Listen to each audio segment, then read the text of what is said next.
Hello and welcome to another edition of our Sports Tech On Demand. We're back for another go-around this year. I'm Christian Hernandez, the Associate Editor and Social Media Manager of SVG. We're here with a longtime friend of SVG, Jeff Volk. He's the Vice President of Alpha Video. First of all, Jeff, how are you doing, sir? How is life out there in Minnesota, and how is 2021 going so far for you?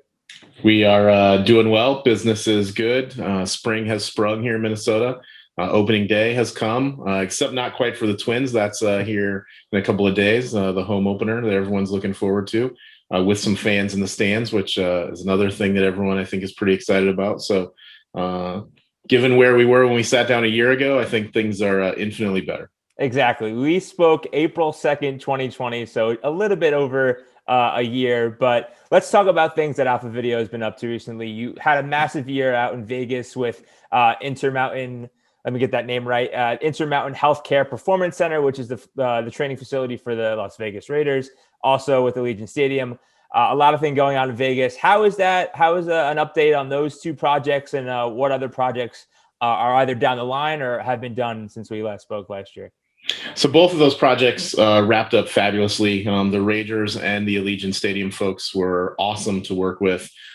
Justin Lang and his team on the Allegiant Stadium side, and Brad Finney and his team on the Raiders side were both a pleasure to work with, dream clients. We were all, I think, a little bit disappointed that we weren't able to launch those projects live to fans, certainly the Allegiant Stadium side of it. But I know Justin and his team didn't use that as an excuse to not really run that thing through its paces, right? Along with all of the other folks on the Raiders side. And so I'm really looking forward to getting out there. It's already circled on my calendar to be out there for the first game this year and be able to see it with fans in the stands. And we're super excited for that. On the Raiders side, I think it was great because, as we saw with a lot of our NFL customers, especially all the ones that we have built production facilities for at their team facilities, the demand for content was unlike anything we've seen before, right? And being able to creatively produce that content and get it out to fans whose hunger only increased for content because they couldn't be in the stands in many instances, right? And so I think the Raiders did a great job of utilizing that facility to create that content and help sort of meet the need of a new team in a new market with a new stadium, and really bridge that gap the best that they could. So we couldn't be more excited about how those projects wrapped up and our relationship with those groups moving forward. It was great. In terms of some other cool and interesting things that we wrapped up last year, really for Alpha Video, we had a great year. We were sort of immune, thanks to sports and a lot of projects that we had, to some of the more economic side of COVID, right? We actually were in a position where we hired 10 to 13 people. I forget what the exact count was last year. We're still in a hiring mode. You can go to our website and find our open positions right now. So that keeps cruising along. But one of the other things that we worked on a lot was we worked with a number of schools in the American Athletic Conference and their launch of their digital network. So we had been instrumental with many SEC schools doing it several years back, ACC schools more recently, and worked with a number of AAC schools last year, including projects for Central Florida, Temple, Wichita State. And we also helped the conference deploy expression graphics to all of the schools throughout the conference. So every single school had at least a graphics platform that they settled on. So we were excited about those projects, along with a whole bunch of other things that we had going on, specifically some of the things we were working on the remote production side. Right. Terrific. AAC, obviously in the news right now. Houston's run to the Final Four. Terrific work on your end, Jeff. But now looking in the future, last year we had the conversation a lot about plexiglass, a lot about PPEs, and a lot about kind of restructuring how the control room looks to make sure everyone was COVID safe. Now the vaccine's rolling out, hopefully with more fans coming back. You mentioned a lot about remote workflows. What's the future of those, and how is Alpha going to continue to kind of be, entrenched in that technology moving forward? The remote workflow side of things has been a really interesting part of our business. It's another thing that really helped us through last year. And many of the positions that we hired were folks that could help enable a lot of those workflows, from things like the story that you covered of how we helped Van Wagner with the NFL draft last year and aggregating those hundreds of cell phones and iPhones that went out and how they managed all that through the cloud from a transmission perspective, to just regular old classic sort of encoding, decoding, REMI and GREMI production models that had been really popular in the broadcast space, but not quite so popular in the control room space. I think, it's really a tale of kind of two markets and two different need sets. In the professional sports space, we really see the control room trends really staying a lot along the lines of how they were previously, right? Where there's a demand for people to get back in the control room. I think everyone understands the advantages when you're doing an in-venue presentation of having people there in the venue that can kind of feel the pulse and the energy and the vibe of the event.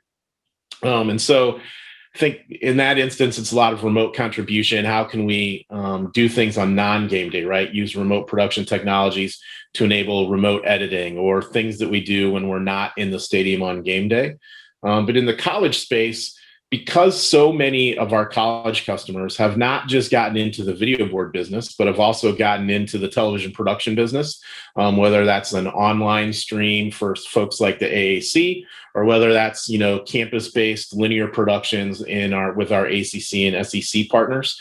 That has been a real thing where remote production has really sort of helped them bridge some of those gaps, using some of the REMI models that ESPN and others had kind of pioneered, and now taking that even further, right? Where now for a lot of our SEC and ACC network clients, ESPN's not sending anybody in, right? They're sending everyone in remotely, and everyone's dialing in remotely from talent to production staff. And so assisting our schools and being able to enable them to do that has been great. And I think we're going to continue to see that as a trend. Because it also opens up options for schools that they didn't have before, right? So if I was a school that was in maybe a more geographically isolated area that might have trouble finding an expression operator on a Tuesday for whatever rate I'm willing to pay, now if I have a talented expression operator that we can enable them to dial in remotely and run graphics packages remotely, it really opens up a lot of production power to universities and to a lot of our college clients that they didn't have before.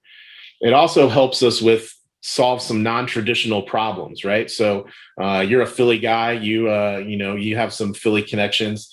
We did one of the AAC projects that we did was for Temple.